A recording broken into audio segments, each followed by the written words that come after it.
नमस्ते साथियों, एसकेसी education online classes में आपका पुनः स्वागत है, अभिनंदन है। हमने पिछली क्लास में रिलेटिव प्रोनाउन पढ़ा था, जिसमें हु, हुम और हुज को पढ़ा था। अब हम आगे पढ़ेंगे विच। लिखते हैं अगला रिलेटिव प्रोनाउन विच। विच विच का अर्थ भी हमने लिखा था जो। जो के अर्थ में विच का प्रयोग किया जाता है रिलेटिव प्रोनाउन के अंदर।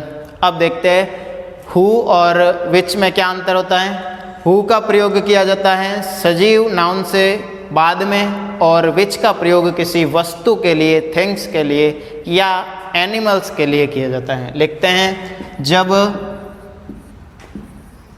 खाली जगह से पहले, जब खाली जगह से पहले कोई वस्तु या जानवरों का नाम आए तो विच का प्रयोग किया जाता है। लिखा है जब खाली जगह से पहले वस्तु, किसी वस्तु का नाम आए या जानवरों का नाम आए तो वहाँ पर विच का प्रयोग किया जाता है। देखते हैं एक एग्जाम्पल।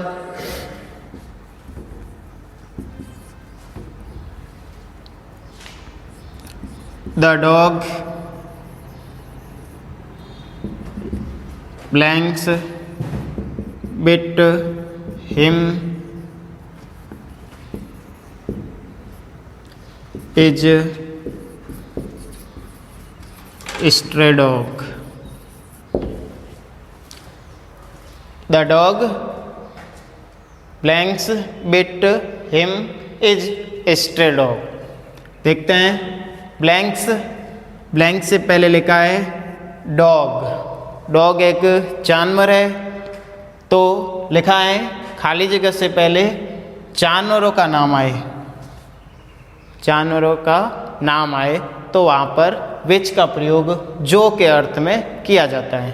डॉग जिसने या जिसे जो उसे काटा, तो यहाँ पर लिखेंगे हम विच। देखते हैं दूसरा example. I have a pen space I bought from your shop. I have a pen space I bought from your shop.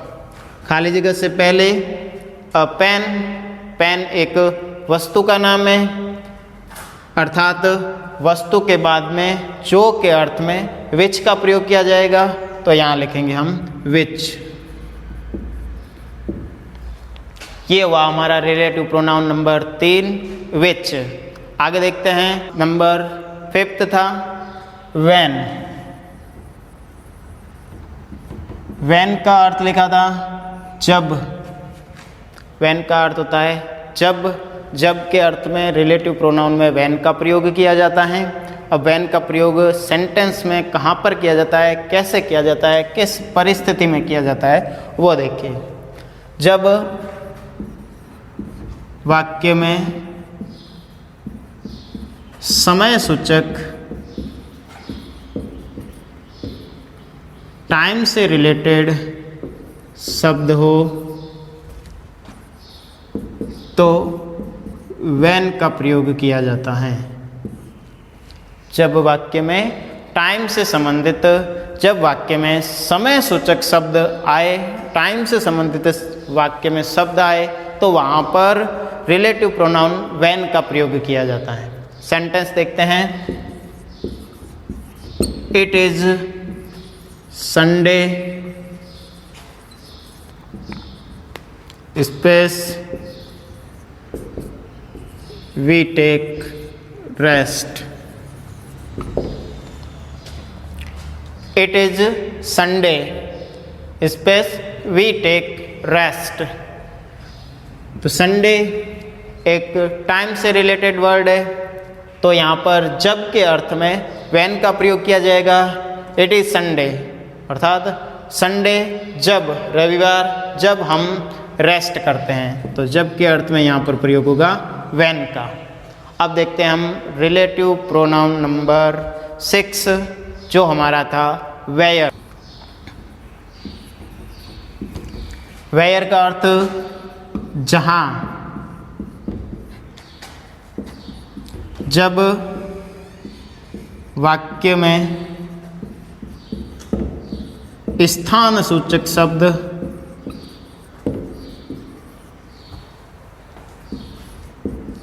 जब वाक्य में स्थान सूचक शब्द प्रयुक्त हो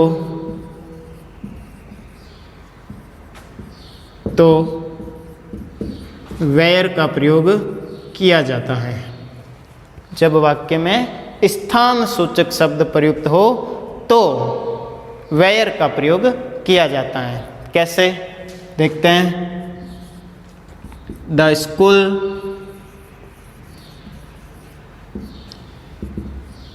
प्लैंक्स आई स्टडीड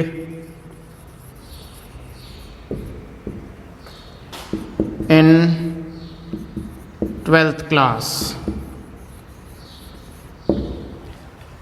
सेंटेंस लिखा है the school blanks I studied in 10th class 12th class. तो लिखा है स्कूल। स्कूल एक स्थान सूचक शब्द है, इसलिए यहाँ पर जहाँ के अर्थ में वेयर का प्रयोग किया जाएगा। द स्कूल यानी विद्यालय जहाँ मैं 12th क्लास में पढ़ता था। देखते हैं नेक्स्ट रिलेटिव प्रोनाउन जो था हमारा वाट। वाट का अर्थ भी जो होता है। जो के अर्थ में वाट का प्रयोग रिलेटिव प्रोनाउन के रूप में किया जाता है। अब वाट का प्रयोग कैसे किया जाता है। जब सेंटेंस में, जब वाक्य में कोई विचार अर्थात थॉट्स हो तो वाट का प्रयोग किया जाता है। जब सेंटेंस में थॉट से संबंधित बात कही जाए तो वहाँ पर वाट का प्रयोग किया जाता है। कैसे देखते हैं। Sentence I no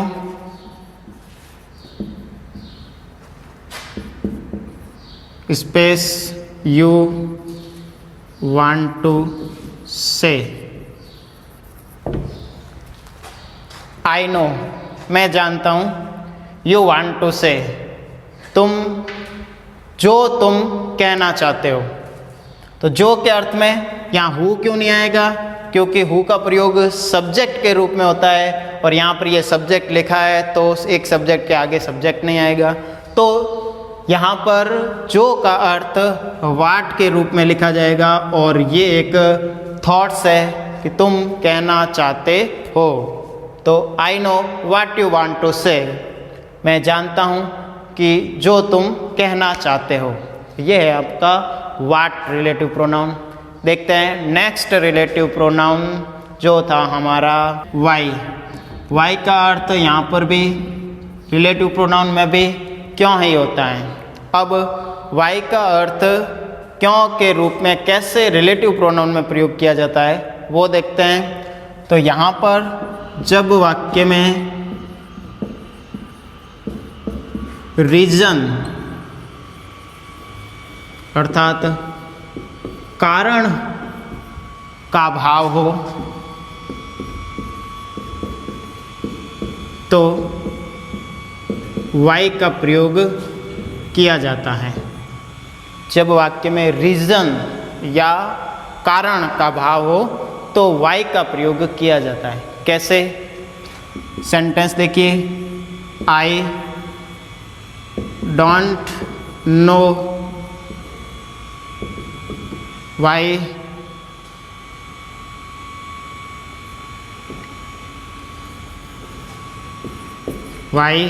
she is laughing.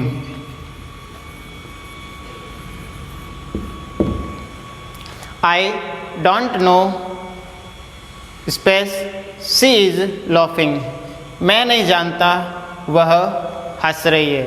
अर्थात क्यों के अर्थ में लेंगे मैं नहीं जानता वह क्यों हंस रही है। तो क्यों का अर्थ यहाँ पर वाई के रूप में, अर्थात यहाँ पर कारण रीजन बताया जा रहा है सेंटेंस के अंदर, इसलिए यहाँ पर वाई का प्रयोग किया जाएगा।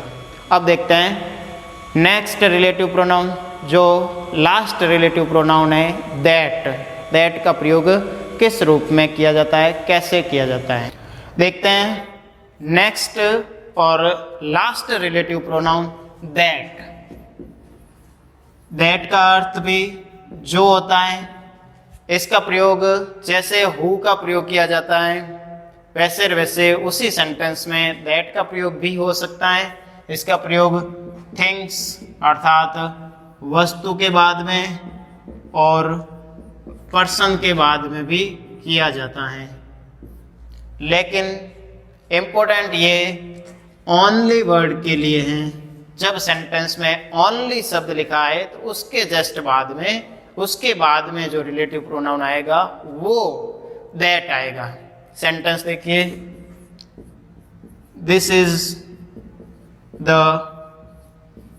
Only boy blanks can help you.